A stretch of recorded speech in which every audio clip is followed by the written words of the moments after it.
ഉറക്കമില്ലാത്ത ഒരു രാത്രി. പുറത്ത് നേരം വെളുക്കുന്നു. ഇന്ന് അവന്റെ ജീവിതത്തിലെ ഏറ്റവും പ്രധാനപ്പെട്ട ദിവസമാണ്.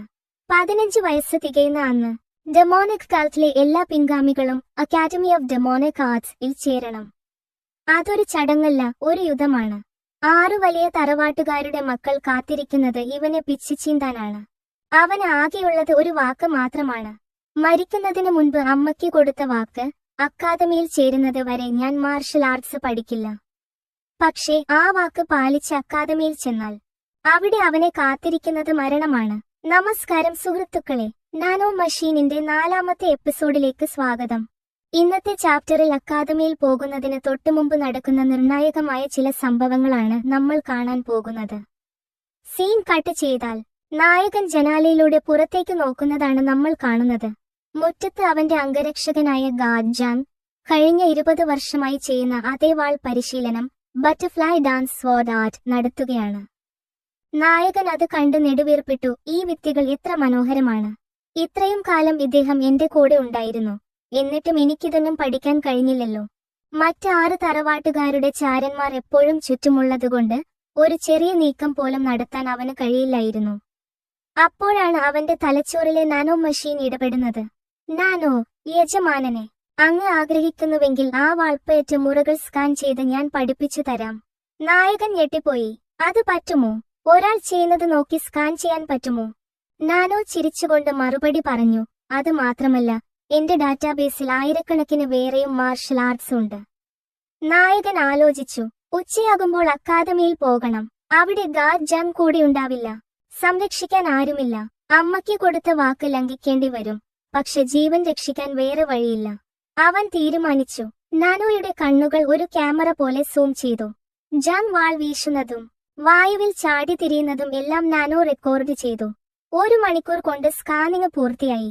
ആ വിവരങ്ങളെല്ലാം നാനോ നായകന്റെ തലച്ചോറിലേക്ക് കയറ്റി. തലയിൽ ഒരു ചെറിയ മിന്നൽ. ഇപ്പോൾ ആ വിദ്യകളെല്ലാം അവന് കാണാപ്പാഠമാണ്. പുതിയ വിദ്യ പഠിച്ച ആവേശത്തിൽ അവൻ അത് ചെയ്തു നോക്കാൻ തീരുമാനിച്ചു. റൂമിന്റെ നടുക്ക് നിന്ന് ജംഗ് ചെയ്ത അതേ നീക്കങ്ങൾ അവൻ അനുകരിച്ചു. വായുവിൽ ചാടി ഒരു കറക്കം, പെർഫെക്റ്റ്. പക്ഷെ ലാൻഡ് ചെയ്തതും അവന്റെ കാലുകൾ വിറച്ചു. ശരീരം മൊത്തം കടുത്ത വേദന. അനങ്ങാൻ വയ്യ. അവൻ നിലത്തേക്ക് വീണുപോയി. നാനോ, എന്താണ് എനിക്ക് പറ്റിയത്? നാനോ വിശദീകരിച്ചു. യജമാനനെ, നിങ്ങൾ ടെക്നിക്ക് പഠിച്ചു, പക്ഷെ അത് ചെയ്യാൻ വേണ്ട മസിൽ പവർ നിങ്ങളുടെ ശരീരത്തിനില്ല.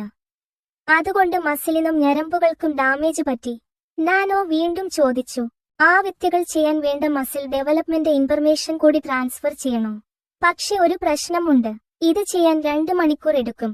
മാത്രമല്ല ഭയങ്കര വേദനയുമായിരിക്കും. നായകൻ ചോദിച്ചു, എത്ര വേദന? നാനോ, ഇതുവരെ ഇത് ചെയ്ത 13 ലക്ഷം പേരിൽ ഭൂരിഭാഗം പേരും വേദന കൊണ്ട് ബോധം കെട്ടുപോയിട്ടുണ്ട്. നായകൻ വാശി പിടിച്ചു. സാരമില്ല, എനിക്ക് സമയം കളയാനില്ല. എന്നെ മയക്കണ്ട, ഞാൻ സഹിച്ചോളാം.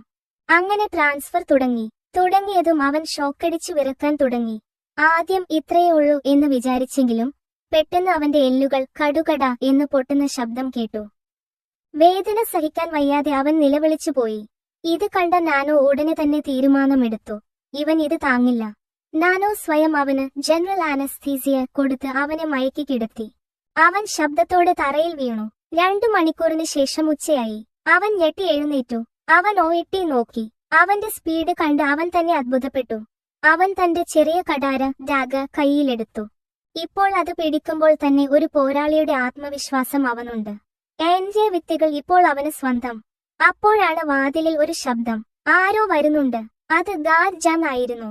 നായകൻ പെട്ടെന്ന് ഡാഗർ ഒളിപ്പിച്ച് തറയിൽ വെറുതെ കിടന്നു. ഉറക്കം നടിച്ചു. ജാങ് മുറിയിലേക്ക് വന്നു. യങ് മാസ്റ്റർ, എഴുന്നേൽക്കൂ എന്ന് വിളിച്ചു.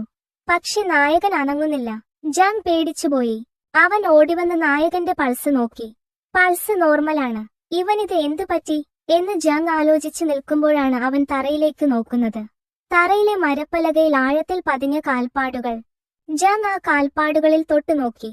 അവൻ അത് വിശ്വസിക്കാൻ കഴിഞ്ഞില്ല. ഈ കാൽപ്പാടുകൾ ഞാൻ പുറത്ത് പരിശീലിക്കുന്ന അതേ സ്റ്റെപ്പുകളുടേതാണ്. ജാങ് ചിന്തിച്ചു. കഴിഞ്ഞ 2 വർഷമായി ഞാൻ പ്രാക്ടീസ് ചെയ്യുന്നത് കണ്ടുമാത്രം യങ് മാസ്റ്റർ ഇത് പഠിച്ചെടുത്തോ? നായകന്റെ ഉള്ളിൽ നാനോ മഷീൻ ആണെന്ന് അറിയാത്ത ജാങ് നായകൻ ഒരു അദ്ഭുത പ്രതിഭയാണെന്ന് തെറ്റിദ്ധരിച്ചു. അവന്റെ കണ്ണുകൾ നിറഞ്ഞു. അവസാന സീനിൽ ജാങ് നായകന് വേണ്ടി ഭക്ഷണം ഉണ്ടാക്കുകയാണ്. ഭക്ഷണം ഉണ്ടാക്കുമ്പോൾ അവൻ പഴയ കാര്യങ്ങൾ ഓർക്കുകയാണ്. 5 വർഷം മുമ്പാണ് അവൻ നായകന് വേണ്ടി ഭക്ഷണം ഉണ്ടാക്കാൻ തുടങ്ങിയത്. അവൻ ലേഡി ഹ്വായെ, നായകന്റെ അമ്മയെ, ഓർത്തു. വിഷം ഉള്ളിൽ ചെന്നാണ് അവർ മരിച്ചത്.